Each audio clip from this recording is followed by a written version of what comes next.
This time around, you've read a chapter from Jeremy Heimans and Henry Tim's book on New Power that talks about this idea of a full stack society. And the two authors, by the way, the authors of this book are both kind of part of this new class of entrepreneurs who are sort of socially relevant or social entrepreneurs, right? So they're not afraid to court large sums of money in the hope of creating socially conscious or relevant companies. Hyman's is the CEO of kind of a large company that does social power, international social power development sorts of things, and Tim's is what at the time at least was CEO of the Lincoln Center. Of Lincoln Center, of the Performing Arts Center.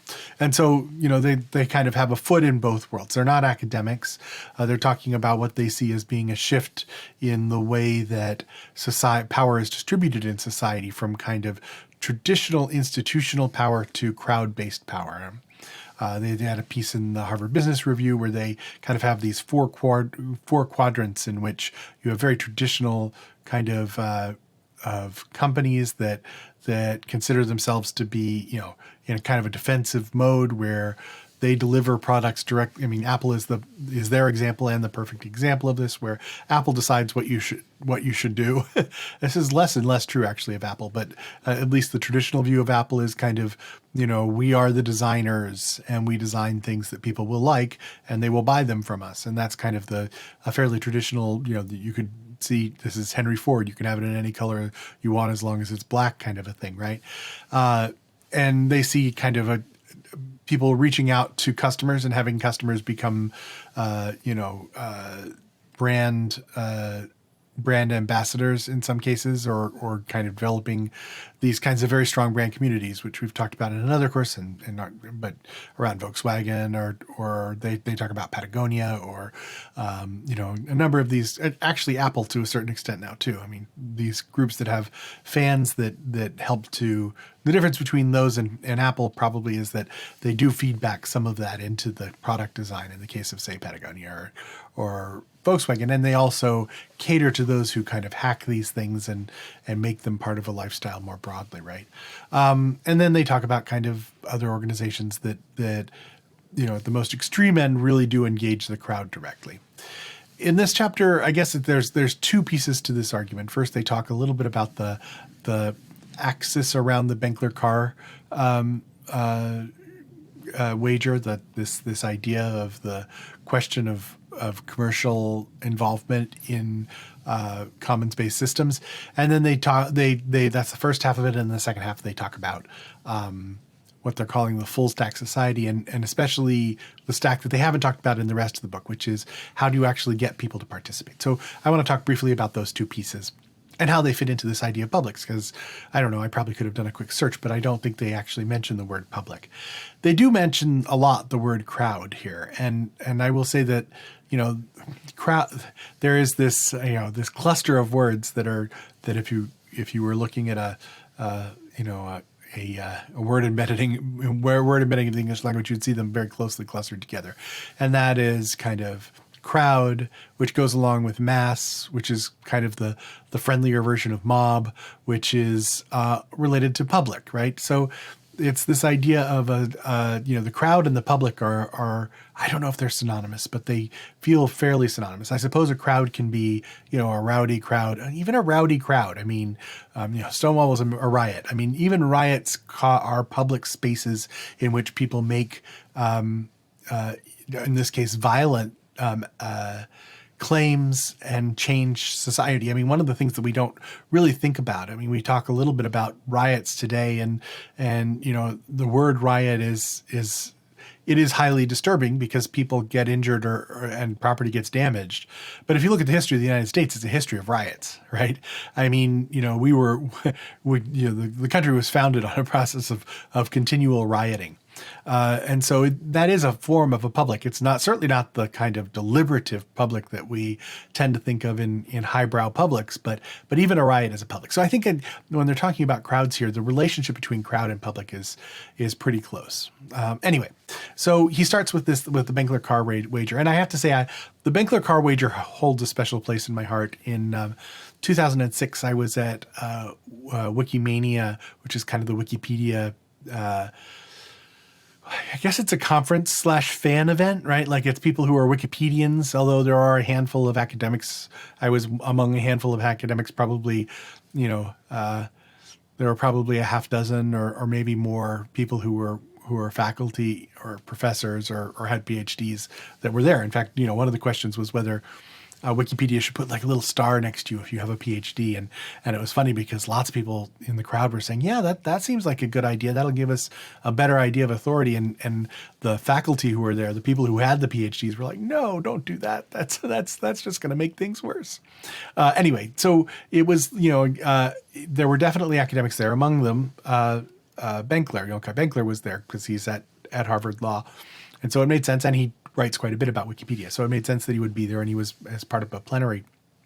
And I remember being in this kind of very tweedy, very Harvard hall. I can't remember which hall it is. I do remember that I got to sit next to this giant fireplace and thought about the fact that I don't teach anywhere with a fireplace. Of course, now that I'm in Arizona, that would be even more ridiculous than before. But it was this very old kind of felt very Harvard hall. And Benkler was talking about wealth of networks, which was fairly new at the time, and talking about these commons-based peer production structures, especially about things like the tools to help them happen and the organizational structures that could help move them forward. And in the audience was Jason Calacanis. And although it's the Benkler Carr wager, and for those of you who don't know who Nick Carr is, he wrote a piece for The Atlantic that then became a book called "Is Google Making Us Stupid?" And that argument, and I'm going to caricature it here because I think it's kind of already a caricature, which is, before the internet, we all read Proust and had the attention to do that. And I think he literally I think that's one of his claims in the Atlantic article, and I think it follows through into the book too. And, no, no. I mean, the nostalgia on this just drips, right?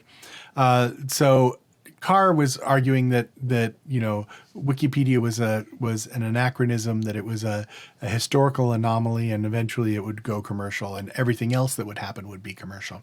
And one of the things he pointed to was something that this new kind of social media entrepreneur named Calacanis had written about, which was saying that, Wikipedia does pay some people at that point, was paying some people at the very top end of things. And it doesn't mean that it doesn't turn everybody who's doing stuff for free into basically suckers, right? It doesn't do that. You can have a mix between the commercialization and the people doing this for profit and those not. And the basic gist of which you got from the article of the wager was that Carr thought that the tendency was going to go heavily towards the commercial, that crowd-based structures would be competitive, profitable ventures rather than collaborative ventures that did not have a strong profit motive. Benkler thought the opposite. He thought that Wikipedia and structures like Wikipedia, which we've talked about elsewhere, were going to become the norm. And then, as the article notes, about 6 years later, they both claim victory of this wager. And I think if you asked today, it would be really hard to hold Benkler to the idea that he's won this, because I think Carr probably does win out. Even though, I mean, I was probably around 2012, I was on a radio show with him, and when I think this is long enough ago that I don't remember the direct kind of structure of the conversation, but I think it was around questions of political participation, and or it may have been more directly on whether we were the internet was making us stupid, and I definitely, of these two camps, I'm a Benkler, not a Carr, right? And so it's hard for me to admit that Carr was probably right, because Carr is always right. because the commercial processes so often win out. Anyway, so I was at this. This was fun because it was, I was feeling very academic-y. I didn't actually have, elbow patches on my jacket or anything, but I felt like I should. And Benkler was giving his presentation, and afterwards, people in the audience asked questions, and Jason Kalkenix, who is the inspiration for Carr's Wager, kind of stood up and said, "What about this, this, and this?"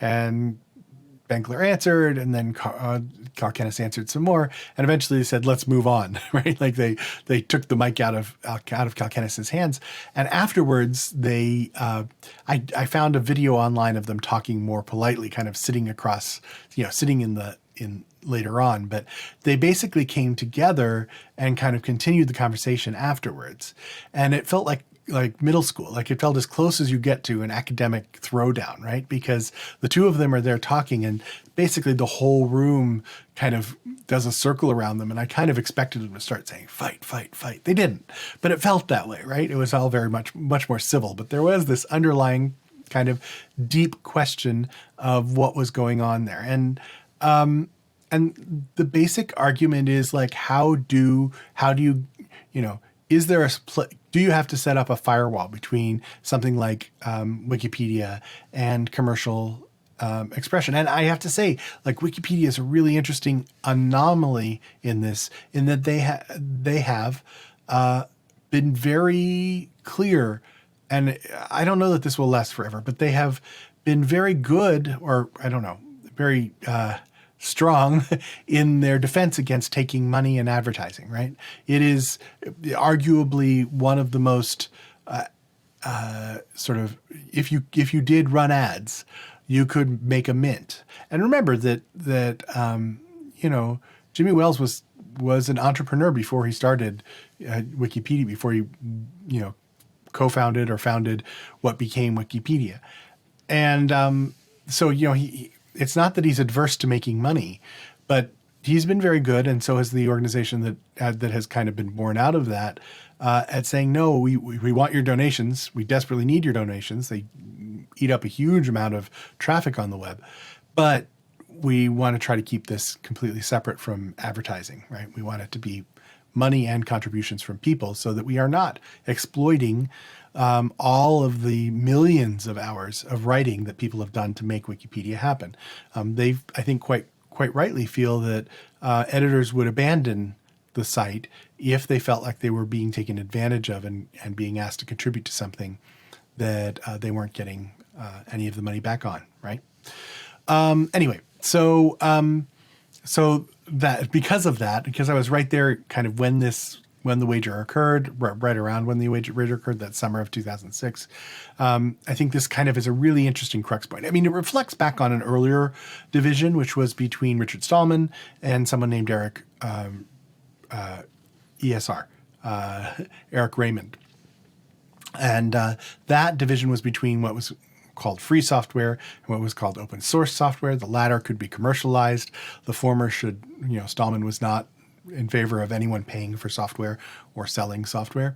And so some of that has now been united into FOSS, right? Free and open source software. But there was this big kind of conversation around, there's even a book called The Cathedral and the Bazaar, this idea of whether software should be developed as a cathedral or as a bazaar, the bazaar having that commercial influence, right? And so this kind of recapitulated that argument around software, but writ large. How should people collaborate? How should these crowds produce things? Should they be things that are shared without economic interest or influence? And I don't know. I mean, is Etsy is definitely the bazaar end of this, right? But it is that contributor, and this is an argument that they make. That is this kind of peer-based selling process, right? It feels more like a farmer's market than it does like a mall, right? And so, is there that space in between there where you can still have commercial as long as it isn't as long as it's not Amazon, as long as it's not like overwhelmingly commercial. I still think that if you look at this, the commercial has won out. I think that's pretty clear. The second part of this is their argument about what they're calling a full stack society, and as they say, they're borrowing this from, you'll see ads for full stack developers, and these are folks who can, they want someone who can do everything, right? They want someone who can build the back end, design the database, build the back end, and then also do the front end, and everything in between, right? They want someone who can kind of do every stage of this, and it's funny because full stack developers are in heavy demand, in part because, for a lot of different reasons. But, it's kind of magical that you can now have a front end and a back end, that you can have someone that's a designer who doesn't necessarily need to know how the data gets kind of pumped out of the database in the back end. Anyway, I think some of this is just good marketing on their part. They think the idea of a full stack society is a cool way to put it. But what they're saying is that you can focus all you want on the kind of the things that Benkler talks about in terms of the tools and all the rest of it. But what about the people, right? Are people going to? How do you develop this culture of not just consumption, but of collaboration and contribution? And I don't know that they make a great argument for this. In fact, I think some of it is, I think they miss out on some of the complications and nuance of that process. I think it's much harder than I think that's the hardest bit, right? I think you could do all the rest, but getting people to want to be contributing to something is really hard because they've been inculcated with this idea of consumption from early on.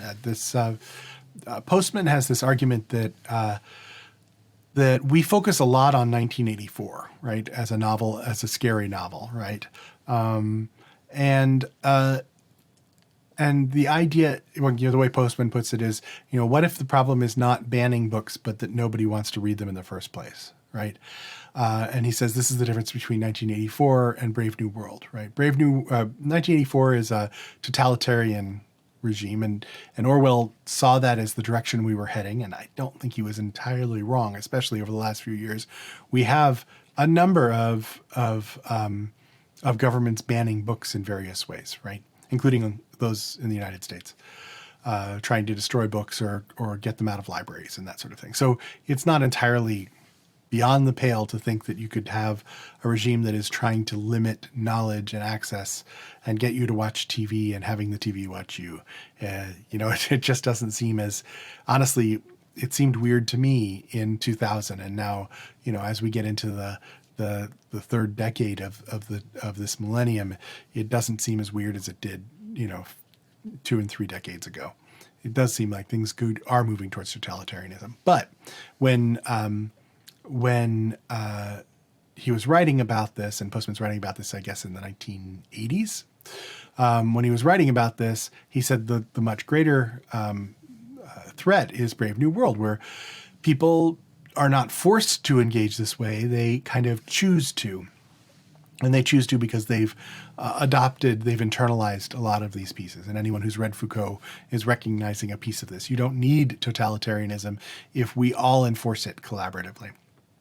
And so a lot of these ideas, and they kind of brush off this idea, oh yes, there's wealth inequality. And in the article, in this chapter, they brush off, yes, there's wealth inequality and that's part of it, but they kind of just shrug that off, right?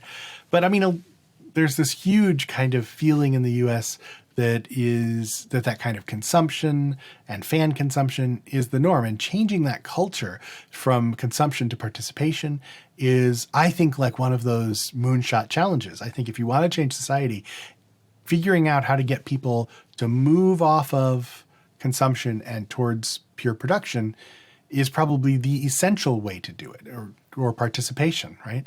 To engage in, to become part of participatory society. That is the key thing. And to go back to another course, sometimes one of the ways that happens is natural or man-made disasters, right? That's when people start to say, oh, we've got to pick up and do something. When other people drop the ball, sometimes that's when people pick up and do things. One of their examples is of kind of forking the government information systems in Taiwan. If there's a huge lack here, maybe people will step into that void, and that's how you get participation. But it's a terrible way to It's one of those kinds of, it sounds like a good spec for becoming a terrorist. If we burn everything down, people will have to participate. I don't think that's probably I think that's probably more, cutting your nose off to spite your face, right? It's more damaging than it's worth. But that question of how we move people from consumption to participation is key here. And just as this is kind of an aside, I know we're getting a little long here, but this is kind of an aside. There was this period in which we weren't sure whether kids should be involved in social media. Well, whether, should your kid be on Facebook, right? And you could find articles in the psychology journals that say it's hugely damaging. And then you could find articles in the psychology journals, fewer of them, that said, oh, this is really beneficial. And the answer is, of course, they were both right. And now, we have one of these rare sets of consensus. I think there's a growing consensus, at least, that that how kids participate online matters way more than whether they do, right? So, for example, for Facebook or Instagram or something like that, if they engage in it in a comparative way, if they're going online and saying, I'm never going to look as good as these 10 people, or if they're going online and mostly reading and not producing their own stuff, they are likely to become depressed, have low self-esteem. It can be extraordinarily damaging to those people who do that. Those who produce stuff, who become creators, and not creators necessarily that require the feedback of others around them, not the sort of needy, I need, like and follow, or I'm going to be depressed. But those who just simply kind of share their lives with others, that they tend to actually have increased self-esteem, increased engagement with people in person as well. They tend to become more outward going and have stronger social ties. So, it's how people are using that matters. And those who participate in social media tend to get more benefit from it. Now, the problem with that is that there's no profit in people making stuff. That's an overstatement, right? Certainly, Michaels would not exist if that were the case. These Hobby Lobby would not exist if this were the case. Legos would not exist. Lego would not exist if this were the case. There are ways of profiting off of people. Or Home Depot. There are ways of profiting from people making stuff or building stuff or participating, right? Producing things. And a number of companies have made money doing that. YouTube exists to support people who produce things as well as consume them. But there's a large market for people who want you to be passive consumers. A huge amount of marketing in the United States is toward things that put people in seats and watch shows. Netflix exists only if you're only if you're not busy doing something. I'm a huge film fan. I love sitting around and watching good TV shows and good movies. And I think, honestly, that we have much better entertainment media now than we did when I was a kid. That seems really clear to me. That the production values, that the diversity of what we can see has been vastly improved. That said, there is an economic incentive to de-participate people in society. And so this battle, and this goes back to the Benkler car battle, right? This battle between participatory structures that can still be capitalistic, and this press towards consumerism, towards receiving passively, not just entertainment media, but just buying stuff rather than making it, fast casual restaurants rather than making your own food.